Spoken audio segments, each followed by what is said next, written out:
अस्सलाम वालेकुम। शाराए दस्तूर से मैं हूं अब्दुल क़य्यूम सिद्दीकी और आप हैं AQS के साथ। और आज हम जिस मुकदमे की रूदाद लेकर आए हैं वो है कि हालिया दिनों गुज़िश्ता दिनों जब हुकूमत तब्दील हुई तो हुकूमत तब्दील होने के बाद मुख्तलिफ़ कानून साजी जो है वो इस पार्लियामेंट ने की। वो पार्लियामेंट जिसमें पाकिस्तान तहरीक इंसाफ के अरकान ने कहा कि हम इस्तीफ़े देकर जा रहे हैं और इनमें नैब जो कानून है उसके अंदर तकरीबन जो आज अदालत को बताया गया कि तकरीबन 25 उसकी शिकें हैं, उन सब में तरामीम जो हैं वो की गई और इन तरामीम के ख़िलाफ़ पाकिस्तान तहरीक इंसाफ के चेयरमैन इमरान ख़ान जो है उन्होंने सुप्रीम कोर्ट ऑफ पाकिस्तान में एक आइनी दरख्वास्त दाखिल की। उस आइनी दरख्वास्त की आज समाअत थी और बेंच था जनाब chief justice Pakistan justice Umar Ata Bandial, justice Ejazul Ehsan और जस्टिस मंसूर अली शाह।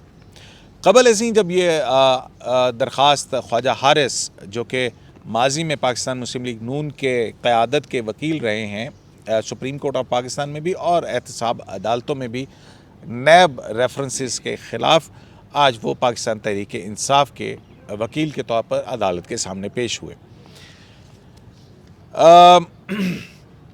जो तरामीम की गई हैं उन तरामीम के हवाले से जो आइनी दरख्वास्त आई थी, पहले रजिस्ट्रार ऑफिस ने उस पर एतराज़ात आयद किए, लेकिन फिर उन एतराज़ात के ख़िलाफ़ चैम्बर अपील की समाअत हुई जिसमें जस्टिस एजाजुल एहसन ने वो रजिस्ट्रार ऑफिस के एतराज़ात को ख़त्म किया और मामला आज बेंच के सामने चीफ जस्टिस पाकिस्तान ने फ़िक्स किया। आज समाअत के इख्तिताम के ऊपर चीफ जस्टिस पाकिस्तान जो है उनकी एक बड़ी अहम ऑब्ज़र्वेशन है। उनका ये कहना है कि बहरहाल ये मामला पार्लियामेंट ही को जो है वो जाना है। अदालत ने इस पर नोटिस कर दिया है और अटॉर्नी जनरल फॉर पाकिस्तान को भी नोटिस किया गया है, जबकि फेडरेशन और जो दीगर फरीक हैं उनको भी नोटिस जारी कर दिए गए हैं।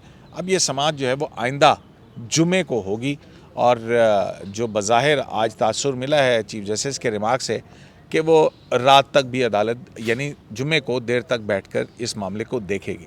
आज बहुत सारे सवालात जो हैं वो अदालत की तरफ से आए। एक तो पार्लियामेंट की ख़ुद मुख्तारी के हवाले से और उसमें अदालत कैसे इंक्रोच कर सकती है। दूसरा ये कि पार्लियामेंट के अंदर पाकिस्तान तहरीक इंसाफ के MNAs होते हुए उन्होंने क्यों इन कवानीन की तरामीम की मुखालफत नहीं की, और अगर वो ये दलील देते हैं कि जो पार्लियामेंट्री फॉर्म ऑफ गवर्नमेंट है ब्लेंडेड विद इस्लामिक इंजंक्शंस, ये जो प्रोविजंस यानी कि जो आइन के करैक्टरिस्टिक्स हैं, बुनियादी खदोखाल हैं, उसके टच स्टोन के ऊपर इस कानून साजी को कलअदम करार देने के लिए अगर कह रहे हैं तो फिर उनका लोकस स्टैंडाई क्या बनता है। अगर इसी दलील को, क्योंकि अगर अवामी नुमाइंदे का इख्तियार जो है वो एक मुक़द्दस अमानत है, तो वो अमानत उन्होंने पार्लियामेंट के अंदर उस इख्तियार को कोई इस्तेमाल नहीं किया और वो इख्तियार इस्तेमाल किए बगैर बराह रास्त सुप्रीम कोर्ट के अंदर आए। अदालत एक मौके के ऊपर ये हुक्म लिखवाने जा रही थी कि जब तक इस पिटीशन का फ़ैसला नहीं होता, बिलखुसूस उसमें जो दो मामलात हैं जिसमें फ़ेक अकाउंट्स वाला और ये कि जो MLAs के ज़रिए से पे लाने वाली MLAs म्यूचुअल लीगल असिस्टेंस के ज़रिए से जो शवाहिद आए हैं उनका इस्तेमाल, या वो subject to final decision of the court होगा। लेकिन इस मौके के ऊपर additional attorney general Aamir Rehman उठे और उन्होंने अदालत के सामने ये गुजारिश किया कि इस कानून के साथ कॉन्स्टिट्यूशनैलिटी जो है वो अटैच्ड है और ये एक बहुत अहम मामला है। इस पर अदालत को ज़रा अभी बग़ैर सुने हुए फेडरेशन को और अटॉर्नी जनरल को कोई भी इस किस्म का हुक्म नहीं देना चाहिए। उस पर काफ़ी लेदे हुई, लेकिन बहरहाल ये मामला फिर दरमियान में ही रह गया और तारीख़ जो है वो बन गई, डल गई आगे जुमे की। तो इस सारी आज की समाअत, उस पर बेंच का रवैया और शाह महमूद कुरैशी को बुलाना, शाह महमूद कुरैशी को बुलाकर MNA मुखातिब करना और बहुत सारी पिदराना हिदायत देना चीफ जस्टिस की तरफ से, ये सारा माहौल जो है वो क्या था, इस पर बात करते हैं मेरे नासिर इकबाल साहब और हसनात मलिक साहब से। नासिर साहब, एक तो पहले आप ये बताइए कि आज की समाअत में आपको क्या चीज़ बहुत ज़्यादा अहम लगी कि अदालत एक तरफ कह रही है कि पार्लियामेंट की शूज़ के अंदर हम नहीं जाना चाहते हैं, लेकिन साथ ही साथ नोटिस भी कर दिया। क़य्यूम साहब शुक्रिया। आज 3-4 चीज़ें मुझे अहम लगी, मतलब जो उनके आज के जो फीचर्स थे इम्पोर्टेंट जो थे, या एक तो चीफ साहब ने एक बात कह दी कि इस तरह के जो पिटिशंस हमारे पास आती हैं, जो काम पार्लियामेंट का है, वो जब हमारे पास आप लेके आते हैं तो फिर हमारा वक्त जो है वो जो आम लिटिगेंट है उनके केस के बजाय आप पे सर्फ हो जाता है। और ये हमारे लिए बहुत अहम है कि हम लिटिगेंट्स के केस पहले डिसाइड करें, तो हमारा वक्त उस पर सर्फ होता है, जो कि ये अच्छी बात नहीं है। नंबर दूसरा, उन्होंने एक बार तमाम जजेस ने और चीफ जस्टिस साहब ने भी ये बात ज़रूर की कि हम पार्लियामेंट के शूज़ में कैसे आएँ, और जो अमेंडमेंट या जो लॉ पार्लियामेंट लेके आई है एक प्रोसेस के ज़रिए आई है। ठीक है कि प्रेसिडेंट साहब ने उसको अपोज़ किया था और वापस भेजा था, उसके बाद जॉइंट सिटिंग में दोबारा उसको पास किया गया और फिर प्रेसिडेंट साहब ने उसको असेंट भी किया। तो जो एक पार्लियामेंट्री प्रोसेस से एक अमेंडमेंट्स हो चुकी हैं, तो फिर उसको हम कैसे स्ट्राइक डाउन कर दें। तो और बल्कि जस्टिस सैयद मंसूर अली शाह साहब ने ये भी कहा कि आप बल्कि जब ख्वाजा हारिस साहब को वो मुखातिब करते हुए जी, जब वो दलाइल दे रहे थे कि क्या आप ये चाहते हैं कि हम स्ट्राइक डाउन भी करें और जो गैप है उसको फिल इन भी करें, और डिज़ाइन या इस तरह का डिज़ाइन करें जो काम पार्लियामेंट का है। और फिर उन्होंने ये भी बात की कि जब मौका था इस अमेंडमेंट को अपोज़ करने का और आपकी पार्टी पार्लियामेंट से के बाहर वॉकआउट कर गई थी, यानी निकल गई थी, तो फिर आप ये बताएं कि हम जो पिटिशनर जो खान साहब हैं, इमरान खान साहब, वो एक इंडिविजुअल है। हाँ, इंडिविजुअल है, पब्लिक, हाँ, ये भी कहा ठीक। तो उनका क्या लोकल स्टैंड है ये कि आपने पार्लियामेंट में अपोज़ नहीं किया, किसी किस्म की पार्टिसिपेशन नहीं की, कोई सजेशन नहीं दी, और इधर सुप्रीम कोर्ट में आप पिटीशन लेके आ गए हैं। तो फिर तीसरा ये कि शाह महमूद कुरैशी साहब को बाकायदा चीफ साहब ने बुलाया और उनसे पूछा कि आपने पार्लियामेंट में डिस्कस क्यों नहीं किया था। तो शाह महमूद कुरैशी साहब यही बेसिकली कर रहे थे कि हम कमेटी में थे, हम शामिल थे और हमने पार्टिसिपेट भी किया था और हमने अपना इनपुट भी दिया था, लेकिन उन्होंने पार्लियामेंट को रिडंडेंट कर दिया है। और तो इस पे चीफ जस्टिस साहब ने कहा था बहरहाल आपको हमने तो मतलब प्रीवियस गवर्नमेंट थी पीएमएलएन की, उसमें एंगेज हुए थे ना जी। तो अपनी हुकूमत के दौरान तो वो 3 ऑर्डिनेंसेस ला के उन्होंने नैब अमेंडमेंट की थी। बिल्कुल। तो चीफ साहब ने बेसिकली उनसे कहा कि आप जो है ना हमें असिस्टेंस दें, इसका जवाब लेके आएँ कि पार्लियामेंट में आपने क्यों नहीं इस पे पार्टिसिपेट किया। वो उन्होंने जो चीफ जस्टिस ने कहा कि हमारे सवालात के अंदर रैप्ड अप हैं कुछ प्रपोजल्स भी, और सजेशंस जो हैं वो हैं यानी कि मैं उसको देखा जाए तो बार बार पार्लियामेंट में आप क्यों नहीं जाते। तो क्या अदालत शाह महमूद कुरैशी साहब के ज़रिए ये कहना चाह रही थी कि पाकिस्तान तहरीक इंसाफ वापस पार्लियामेंट के अंदर आए और वहाँ पे अपना पार्लियामानी किरदार अदा करे। क़य्यूम साहब, चीफ साहब ने आज नहीं, इससे पहले भी कई ऑब्जर्वेशंस में ये ऑब्जर्वेशंस दिए हैं कि ये बड़ा अनफॉर्चुनेट है कि एक पार्लियामेंट के अंदर एक मेजॉरिटी पार्टी या अब उसको मेजॉरिटी कहें या चलें बहुत अहम पार्टी, वो मौजूद नहीं है। एक बड़ी सियासी जमात मौजूद, बिल्कुल। और उन्होंने हाँ सबसे ज़्यादा पार्टी, तो आज भी उन्होंने कहा कि बाज़ औक़ात मुल्क की पार्लियामेंट की सॉवरेनिटी के लिए और मुल्क के इंटरेस्ट में आपको अपनी बहुत सारी पर्सनल प्रायोरिटीज़ को कुर्बान करना पड़ता है। तो आप ये सोचें कि पार्लियामेंट में वापस आएँ और पार्टिसिपेट करें, डिस्कस करें, अपोज करें, फंक्शनल करें। ये बहुत ज़रूरी, पार्लियामेंट्री डेमोक्रेसी की पनपने के लिए ये एक बहुत अहम ठीक हो गई बात। तो हसनात साहब, हमने देखा कि बेंच के अंदर वाज़े तौर के ऊपर जो है वो हमें एक तकसीम सी नज़र आती है। गो के चीफ जस्टिस साहब की तरफ से भी पार्लियामेंट्री सुपरमेसी की बात की गई, इजाज़ुल हसन साहब भी उसकी बात कर रहे थे, और तहरीक इंसाफ का पार्लियामानी रोल अदा ना करने के ऊपर भी सवालात उठा रहे थे। लेकिन जो जस्टिस मंसूर अली शाह हैं उन्होंने बड़ी एक दूसरी बात की।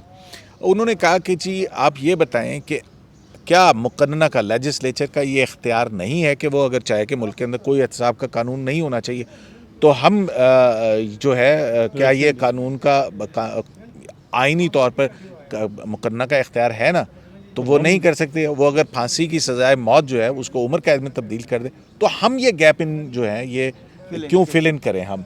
यानी कि वो पार्लियामेंट की एक इख्तियार की बात कर रहे हैं, यानी जुरिस्डिक्शन को देखने के हवाले से। लेकिन साथ ही साथ चीफ जस्टिस जो हैं वो नोटिस भी जारी कर रहे हैं, तो इसका मतलब है कि केस तो अब चल पड़ा ना। जी जी। तो अब आपको क्या लगता है कि कहाँ तक और किस हद तक जाएगा, और किस चीज़ ने मजबूर किया अदालत को कि नोटिस ज़रूर जारी कर दिया जाए? लेकिन जो अमूमन 184(3) के केसेस होते हैं कयूम साहब, इसमें पहले ही ज़हन बना होता है अदालतों का कि हमने ये करना है, इस हद तक जाना है, इस हद तक नहीं जाना। ज़्यादातर यही होता है 90%। अब हालात ये हो गए हैं कि जस्टिस काजी फैसल केस के बाद कि बेंच अगर है लाइक माइंडेड तो फिर तो आप लाइन और लेंथ एक है तो ठीक है, जिस तरह मर्जी चलाते रहें। लेकिन अगर आप बेंच में जिस तरह अगर नज़रियाती जो डिवाइड है सुप्रीम कोर्ट, वो अगर उस हिसाब से बेंच में हो के दूसरे नज़रिए का बंदा जो एक जिसका सोच और है, डिफरेंट पर्सपेक्टिव और है देखने का चीज़ों का, वो भी बेंच में बैठा हो, डिफरेंट हो, जैसे इजाजुल एहसन साहब जिनका व्यू एक बड़ा करप्शन पे बड़ा सख्त है, इनका गुलजार साहब का, इफ्तिखार चोई साहब, साकिब निसार साहब, ये वो लोग हैं जो जिन्होंने 184(3) को इस्तेमाल किया कि जी हम अगर कोई नहीं है तो हम फिर करेंगे करप्शन और ये फंडामेंटल राइट, इनमें इनका व्यू। लेकिन दूसरी साइड पे एक व्यू वो है जिसमें अब जस्टिस सैयद मंसूर अली शाह हैं, जस्टिस याहिया अफरीदी हैं, इस्लामाबाद हाई कोर्ट के चीफ जस्टिस अतर मिनल्ला हैं, वो कहते हैं कि जी पार्लियामेंट का इख्तियार है, जो कुछ करे पार्लियामेंट, हम 184(3) का जो इस्तेमाल है वो सिर्फ जहाँ कोई ओप्रेस्ड कोई क्लास है, ये जो मिनॉरिटीज़ हैं जिनके राइट सलब हों वहाँ इस्तेमाल होना चाहिए, न कि हम जो है कोई इस पैरेलल अपना एक रोल प्ले शुरू करें। तो यहाँ जो बेंच बना है वो बड़ा इंटरेस्टिंग बेंच बना है। इजाजुल एहसन साहब की सोच बिल्कुल डिफरेंट थी, वो बिल्कुल उनका जो रिटर्न आर्डर है जिसमें मेंटेन उन्होंने एक्सेप्ट एंटरटेन की पटिशन, उसमें बड़ा उन्होंने कहा कि जी पब्लिक सवालात हैं और वो उसी तरह जा रहे थे, और वो और ख्वाजा हारिस साहब एक हिसाब से जा रहे थे। जहाँ तक मेंटेनेबिलिटी भी सवालात उठा रहे थे जैसे मंसूर अली शाह, और फिर दूसरी तरफ आपको याद है कि जब ऑर्डर लिखवाने लगे थे और ऑर्डर ये लिखवाने लगे थे कि जब तक इसका फैसला नहीं हो जाता उस वक्त तक जो या subject to final decision of this court होगा, जो भी रिलीफ होगा, 20 मिनट लगे। तो उस पे वो बड़ी यही मसला आ रहा है ना कि वहाँ अब एजाज साहब कह रहे थे कि अनब्रिडेड डिस्क्रिशनरी इख्तियार पार्लियामेंट को क्या है कि वो हर किस्म की लिटिगेशन कर दे, वो इस तरह की, वही मैं कह रहा हूँ ना जो एक जुरिस्प्रूडेंस पाकिस्तान की बन रही है, जो नस्ला टावर गिराने की, वो सारी गुलजार साहब की 80 वाला कराची लाना है 184(3) में, वो उनकी सोच उसी तरह चल रहे थे। जो थे बंदियाल साहब, वो अमूमन हमने देखा है कि जब प्रोसीडिंग चल रही होती है तो वो बैलेंस करते हैं, दोनों जो सोचें हैं उनको चला, आखिर में अल्टीमेट उनका जो ओपिनियन है वो हमने देखा कि आर्टिकल 63A में कि उनका ओपिनियन किधर आया कि जी वोट काउंट नहीं होगा।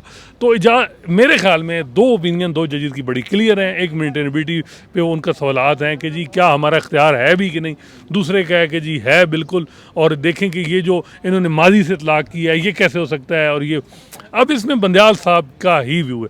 बंदियाल साहब बहुत से केसेस में मंसूर अली शाह साहब के साथ बैठे हैं, उनकी ओपिनियन उनमें उन्होंने इत्तेफाक किया है। अब देखें खुर्शीद शाह का केस देखें, और बेल मैटर या और भी कई केसेस में, अब कई दफ़ा वो एजाज साहब के साथ भी उन्होंने इत्तेफाक किया। अब इस केस में भी देखना होगा कि वो किधर उनका इत्तेफाक जाता है, कि जो उनकी ओपिनियन है कि जी जो ख्वाजा हारिस साहब की एप्रीहेंशन है कि जी 3 एप्रीहेंशन मेन है ना, कि एसेट बियॉन्ड मीन्स की definition, miss use of authority का ऑफेंस, और तीसरा बेनामी की तारीफ, और चौथी MLA के तहत जो एविडेंस प्रोड्यूस करने का जो तरीक़ाकार, उनका जी बंदा खुद नहीं आता और उससे जो है फेक अकाउंट के लोगों को बेनिफिशरी दिया जा रहा है। अब फेक अकाउंट केस क्या है, इसको इनिशिएट किसने कराया, ये याद है आपको, इसकी जो ऑथर जज हैं जिन्होंने लिखी जजमेंट इजाजुल एहसन साहब ने। ये एक पूरी लेगेसी है साकिब निसार साहब की, और उसके बाद जो करप्शन की, पनामा की, तो वो मेरा ख्याल है उससे भी वो निकल नहीं पा रहे एजाज साहब। ये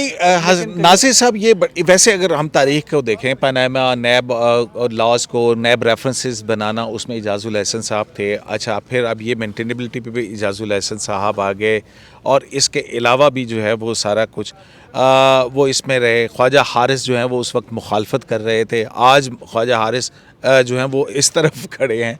तो ये सारे मंजरनामा आपको क्या बताता है कि क्या है ये वाक़तन आइन और कानून ही की लड़ाई है, या there are some other factors as well? नहीं, देखें कयूम साहब, वो तो चीफ जस्टिस साहब ने आज हेयरिंग के दौरान एक बात का एम्फेसिस किया था कि ठीक है करप्शन एक बहुत बुरी चीज़ है, लेकिन आप ये भी देखें कि इससे ग्रोथ रुकी है। आपके ब्यूरोक्रेट्स जो हैं वो डरते हैं, वो किसी किस्म के इनिशिएटिव नहीं अब ले रहे। तो ये भी हमें तो देखना है ना। मंसूर अली शाह साहब ने ये कहा था ना, चीफ साहब का भी था। उन्होंने भी कहा था कि सरकार के मामला चलाने होते हैं और आप जो है ग्रोथ एक चीज़ है, और ये बड़ी एक हर्डल बन रही थी नैब जो है। हाँ। और फिर मंसूर अली शाह साहब ने ये भी बड़ा सवाल किया कि जब से नैब बना है उसकी कारकर्दगी को नज़र देखें तो क्या हमारे ग्रोथ रेट के अंदर इजाफा हुआ है या उसका एक नेगेटिव इम्पैक्ट आया है? देखिए नेगेटिव इम्पैक्ट आया ना बज़ाहिर तो, और हर चीज़ स्टैंड स्टिल पे चली गई थी। आपको याद है कि एक ज़माने में आर्मी चीफ साहब को, हाँ, आर्मी चीफ साहब ने इंडस्ट्रियलिस्ट को बुलाया था कराची में और उनसे मीटिंग की थी। आपको याद है ना, जब पिछली गवर्नमेंट इवन तहरीक इंसाफ ने जो ऑर्डिनेंसेस के जरिए अमेंड किया और फिर जो इसको जॉइंट सेशन के अंदर मंजूर किया था, तो वो सारी तरमीम भी वो यही थी ना जिसमें ब्यूरोक्रेट्स को निकाला गया। प्रॉब्लम ये आ रही है कि इमरान खान साहब कहते हैं कि वो अमेंडमेंट जो बेनिफिट मिले शरीफ खानदान या जरदारी को, आसिफ जरदारी को, वो नहीं होनी चाहिए, बाकी सारी कर दें, बिल्कुल हमें नैब ला ख़त्म कर दें। यहाँ लोकल स्टैंडाई की बात भी हुई कि यार वहाँ आप जाते नहीं हैं पार्लियामेंट में, और यहाँ ये वही बात मुझे याद आ गई जब नून लीग पनामा लीग के मामले में, मेमो गेट के मामले में जब यहाँ आई तो इफ्तिखार चौधरी साहब ने कहा कि आपने पार्लियामेंट में मामला उठाया नहीं, तो वहाँ नवाज शरीफ साहब ने कहा कि पार्लियामेंट अपनी वक़्त खो बैठी और ये वो। खैर वो चीज़ें अब उन्होंने सबक सीखा होगा कि ये पार्लियामेंट को जैसी भी हो उसको चलाना चाहिए। अब यहाँ फिर यही काम इमरान खान साहब कर रहे हैं कि वहाँ अपना रोल प्ले नहीं कर रहे। वो कहते हैं मैं वज़ीर आज़म नहीं हूँ तो फिर पार्लियामेंट का कोई फ़ायदा नहीं। मेरा ख्याल है कि बंदयाल साहब की जो अप्रोच है वो बिल्कुल मैं उससे इत्तेफाक, और वही होनी चाहिए कि आप पार्लियामेंट को मजबूत करें और जाएँ वहाँ अपनी डिबेट करें, वहाँ डिस्कशन करें, न कि आप यहीं हर चीज़ जो है यहाँ एक पॉलिटिकल ग्राउंड जो है वो सुप्रीम कोर्ट बने और सियासी जमातें जो है एक दूसरे के साथ यही मामला। और ये सिंस पनामा जो है इमरान खान साहब यही करते रहे हैं कि अदालतों का कंधे इस्तेमाल, कभी उनको प्रेशर में रख के, कभी उनको दबाव में डाल के, कभी सोशल मीडिया पे उनके ख़िलाफ़ जो चीज़ें चला के, तो वो अपने मकसद कामयाब हो जाते हैं। मेरा ख्याल है कि जो आज बंदयाल साहब की अप्रोच थी कि अल्टीमेट हमें ये मामला पार्लियामेंट को भेजना, अगर कोई मसला है तो दोबारा पार्लियामेंट में भेजना। तो क़य्यूम साहब देखिए, जब भी आप सुप्रीम कोर्ट में ये इस तरह के सियासी मामलात लेके आएंगे, और आपको याद होगा कि जब नून लीग की पीपल्स पार्टी की गवर्नमेंट थी, नासिर साहब सियासी मामला तो लेके आ जाते हैं, लेकिन अदालतों को भी तो अपना जुडिशल रिस्ट्रेंट करना है कि नहीं करना है? कि अदालतों के तो ऊपर हो गया, हाँ ठीक है, जो भी पार्लियामेंट करेगी, हमने किसी ना किसी तरह से जुडिशल रिव्यू का इख्तियार इस्तेमाल करके जो है ना कहीं जरूर जाना है। जुडिशल रिस्ट्रेंट जो है ना, उस आप सब भूल गए थे जब वो पीपल्स पार्टी में केस पे केस आ रहे थे और ख्वाजा आसिफ साहब कह रहे थे कि पार्लियामेंट हैज़ बिकम डिसफंक्शनल, और वो नवाज शरीफ साहब वो काला कोट पहन के आ गए थे मेमो गेट के लिए। तो देखिए, जब आप पार्लियामेंट में आएंगे, जब आप सुप्रीम कोर्ट में आएंगे, तो फिर ये आप एक्सपेक्ट ना करें कि जो आप चाह रहे हैं वो होगा। ये जो है ना डबल एज, तो जो नहीं आते वो मोटो हो जाता है। देखें डबल एज वेपन है।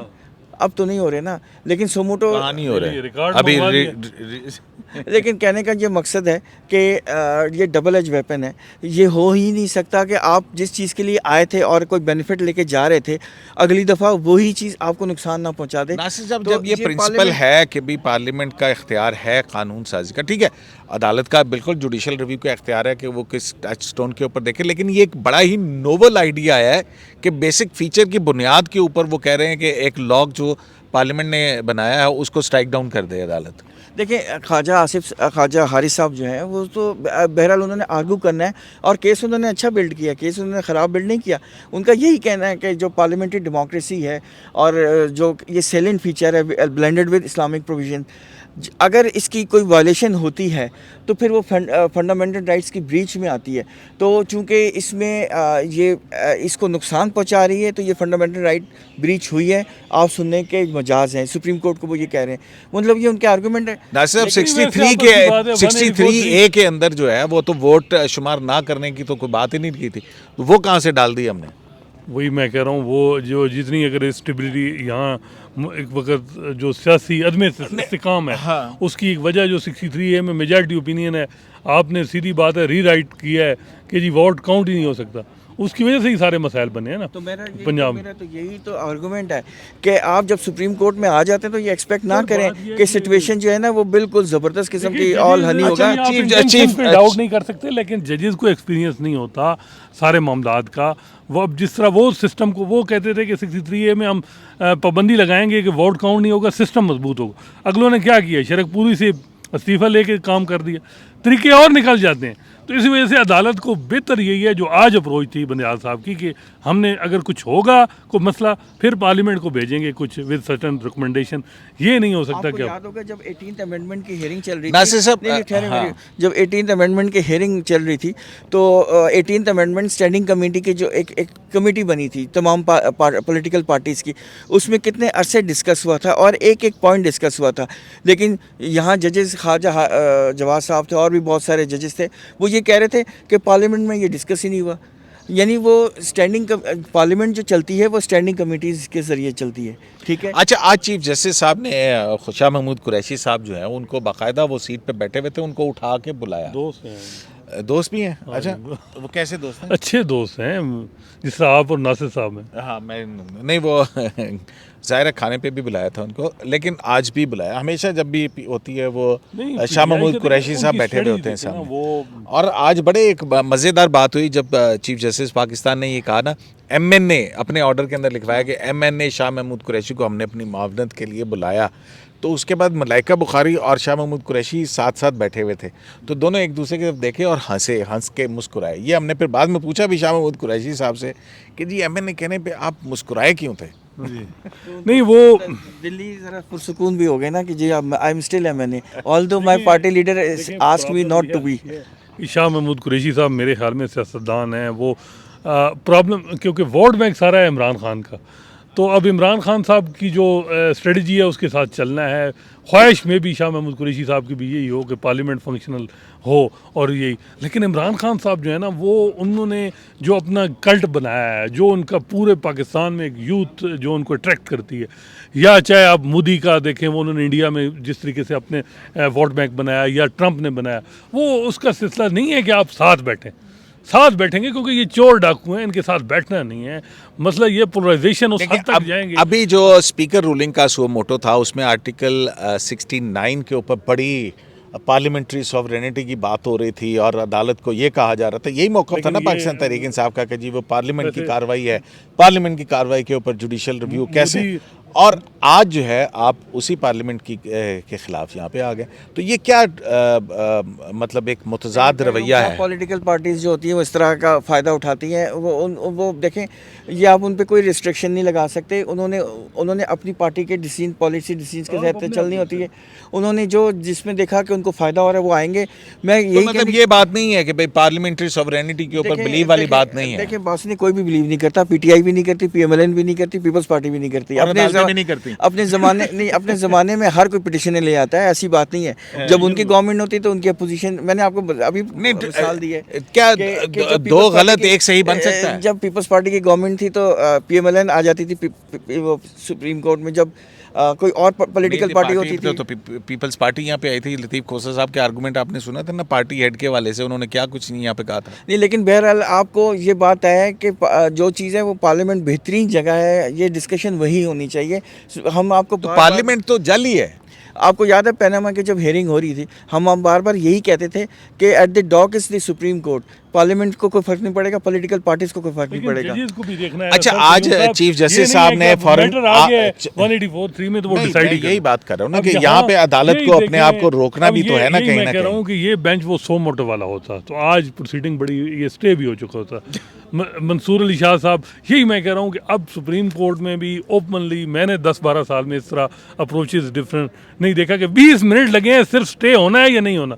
मंसूर अली शाह साहब नहीं, वो कहते हैं लेजिस्लेशन पे कैसे स्टे होना है। इवन 1-2 वकील PTI के वो कहते हैं लीगली कॉन्स्टिट्यूशनली वो बात ठीक कर रहे थे। मंसूर अली शाह से एक एक्ट बनाया है, वो कोई ऑर्डिनेंस तो नहीं है कि आप उसको स्टे दे दें या इस तरीके से आप कोई उस पर कह दें कि जी उससे ड्राइव नहीं होगा। अब इजाज़ साहब कहते थे कि जी क्या मसला हो जाएगा, क्योंकि वो एक रीत चल रही है ना। साकिब निसार साहब तो उस वक्त बादशाह थे, जो मर्जी कर रहे थे। और तो नहीं, वो NRO की जजमेंट का भी हवाला देते हैं ना कि सुप्रीम कोर्ट ने वो subject to the final decision of the court का था, लेकिन NRO भी उस वक्त एक ऑर्डिनेंस के जरिए आया था ना, वो एक्ट ऑफ पार्लियामेंट नहीं था। लेकिन जो कोका था, कंटेम्प्ट ऑफ कोर्ट और एक्ट जो था नासिर साहब, उसके ऊपर तो जुडिशल रिव्यू करके और अदालत ने उड़ा दिया था ना।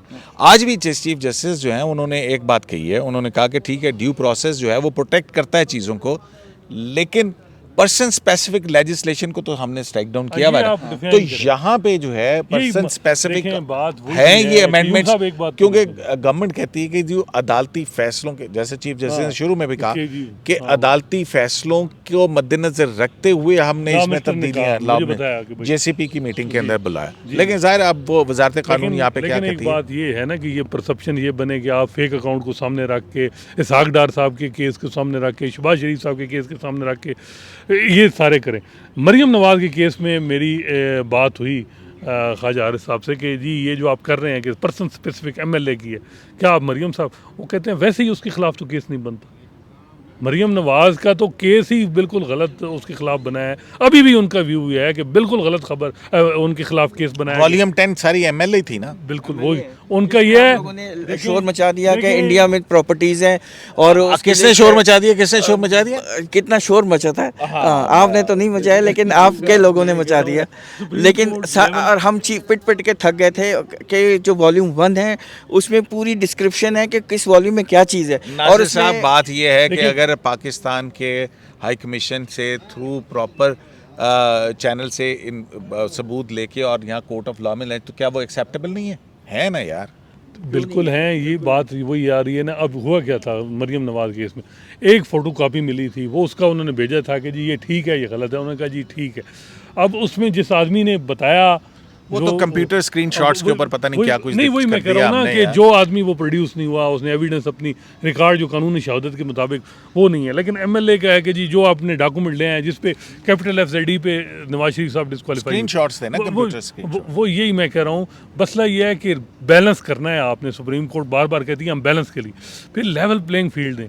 एक साइड पे नहीं है कि आप इमरान खान साहब के कहने पे अपोजिशन लोगों को जो उनके पास भी मैंडेट है तो उनको आप डिस्क्वालीफाई कर दें, तायाद नायल कर दें। अब एक आदमी मरीम नवाज, उसने पब्लिक ऑफिस ही होल्ड नहीं किया, आपने उसके लिए 10 साल नैली कर दी। अच्छा, सबको पता है कि क्या हुआ पीछे। नासिर साहब, ये भी आज सुप्रीम चीफ कोर्ट जस्टिस में साहब दर्ज ने शाह महमूद कुरैशी साहब को एक और एल्डरली एडवाइस दी कि हमने एक फ़ैसला दिया है, आप ज़रा उस फैसले को देखें, क्योंकि वो जो जिस इनिशिएटिव को लेके आप आए थे वो उसको सपोर्ट करता है।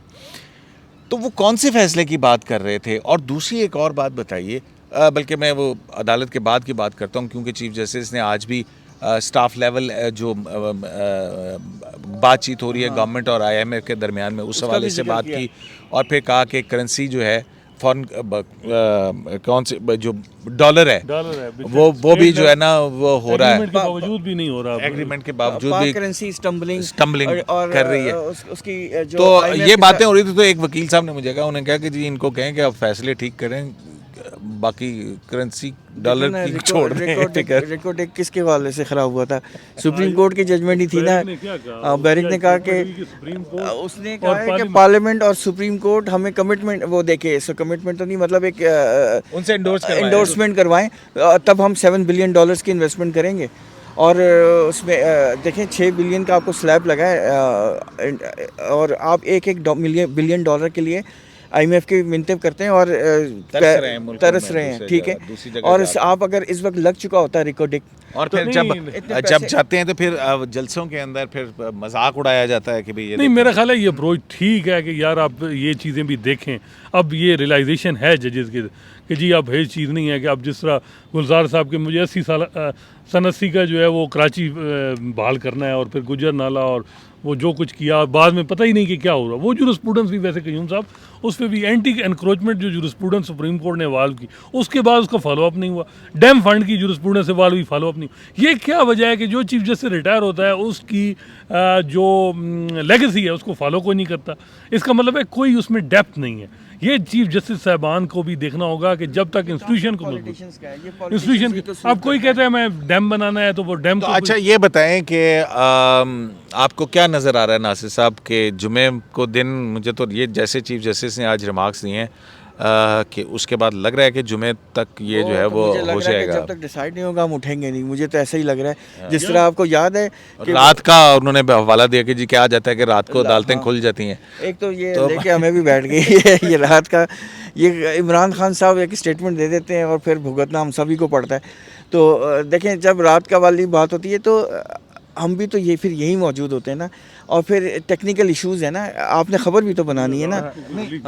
वो ये बताएं आप कि आपको किस हद तक रिलीफ लगता हुआ नजर आ रहा है कि यहाँ से देखिए, एक तो होगा? उन्होंने कहा कि पार्लियामेंट को भेजेंगे हम। चीफ जस्टिस साहब ने जो मेरे ख्याल में अपना माइंड दे दिया है कि वो उन्होंने कहना है कि हम इसको हाथ नहीं लगाएंगे, आप पार्लियामेंट में जाएं, इसको डिस्कस करें, इसको स्क्रैप कर दें, इसको इसमें अमेंडमेंट्स ले आएँ, जो मर्जी करें, लेकिन करें वहाँ करें। ऑब्जर्वेशन ही होगा ना जो लग रहा है, लेकिन वो मेंटेनेबिलिटी पे मंसूर अली शाह साहब नहीं बात तो वहाँ पे आ जाएगी ना कि क्या सुप्रीम कोर्ट पार्लियामेंट को डायरेक्शन दे सकती है? यही बात है कि रिकमेंडेशन देना, ये वो करना। अब उनकी विजडम, 3 जजेस की विजडम और 100 कितने लोग, 160। तो क्या आपको फेट क्या लगती है? नाज़िर साहब मुझे बताएं। 18th अमेंडमेंट के डिसीजन में रिकमेंडेशन ही गई थी जिसपे 19th अमेंडमेंट आई थी, और उन्होंने वही बातें मानी थी जो सुप्रीम कोर्ट ने रिकमेंडेशन और सजेशन दी थी। और आइडियली ये बिल्कुल नहीं होना चाहिए। पार्लियामेंट बिल्कुल आज़ाद है। स्ट्राइक डाउन करने से तो बेहतर नहीं है कयूम साहब की कोई दरमियानी रास्ता कि डिबेट हो जाए। और लेकिन दूसरी बात यह है कि यार बेनामी का कानून इतना तब्दील करने की अगर सुप्रीम कोर्ट की जजमेंट से साबित है फिर तो ठीक, अदरवाइज जो वो बता रहे हैं देखिए, हम किसी की करप्शन को तो प्रोटेक्ट नहीं कर सकते कि फेक अकाउंट में अरबों रुपए के पैसे हैं और हम रजाई साहब और वो जो कहते हैं लोग। हसनात साहब, नहीं होनी चाहिए, बात ये नहीं है, बात ये नहीं है, लेकिन सारी चीज़ें देखनी ना कि उसकी वजह से आपके क्या मुल्क की तरक्की जो है वो हुई। बड़ा पर्टिनेंट क्वेश्चन है। नैब लॉ लेके कौन आया था, ठीक है ना, और उसके बाद जो है ना वो आपके वो हो गया, क्या करप्शन खत्म हुई? से बना क्या था? पैट्रियट बनाई थी, पॉलिटिकल इंजीनियरिंग और पीएमएल क्यों नहीं बनाई थी? तो मतलब नैब इसलिए आई थी कि करप्शन को खत्म करना था, ये पॉलिटिकल पार्टीज बनानी थी। मसला तो ये है ना कि मिसयूज और अब्यूज कितना हुआ है। सर बात ये है कि उसको रैशनलाइज करें, ये तो नहीं कि रैशनलाइज तो पार्लियामेंट नहीं करना है ना सर। बेनामी की डेफिनेशन जो वो बता रहे थे या जो वो कह रहे थे कि एसेट बियॉन्ड मींस कि ट्रांजैक्शन के जी उस टाइम पे जितना पैसा होगा वो चीज़ें साबित करना ही मुश्किल, कानून ही आप ऐसा बना दिया। देखें ना, बात ये है कि वो टोटल एग्रीगेट को वो कह रहे हैं ना देखने का, उसमें ये तो नहीं है ना कि जो आई थी ट्रांजैक्शन उसको फॉलो बैक नहीं कर सकते आप। उन्होंने कहा कि नहीं हो सकता, तो वो एक देखने वाली बात है, देखते हैं। अभी एक वन साइडेड है, 2-3 ही पॉइंट है ना जो मेन बार जी हाँ, 2-3 पॉइंट तो वही है ना जो ऑर्डर के अंदर जजमेंट के मुताबिक है। तो फिर तो मेरा ख्याल है कि सुप्रीम कोर्ट जो लग रहा था कि हर एवरी अमेंडमेंट जो है वो सुप्रीम कोर्ट की जजमेंट के मुताबिक। अभी भी वो जस्टिस मंसूर अली शाह ने भी यही कहा कि अब आज जो तरामीम है उनको पहले एक एक करके हम देख तो लें कि वो हैं क्या, और फिर उसके बाद कोई अदालत जो है वो ऑर्डर पास करेगी। वो काउंसिल को कहा कि आप हमें बता भी नहीं रहे, एग्जांपल्स भी नहीं दे रहे, और प्रॉपर्टीज़ का भी नहीं जिक्र करके कौन सी प्रॉपर्टीज़ हैं जो इधर उधर हो जाएंगी फेक ना।